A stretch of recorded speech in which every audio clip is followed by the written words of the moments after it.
Let's look at how to select effects for your factorial design model using the half-normal plot in StatEase software.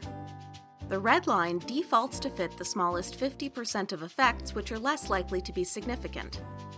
To the right of the line are larger effects that are more likely to be significant compared to the smaller half. Select effects from right to left, largest to smallest, close to the line but not on it. Check your selection in the Pareto chart. Effects that are above the red line are significant. Effects that are above the black line, the t-value limit, but underneath the red Bonferroni limit may or may not be significant. Use your subject matter knowledge to decide whether or not to keep them in the model.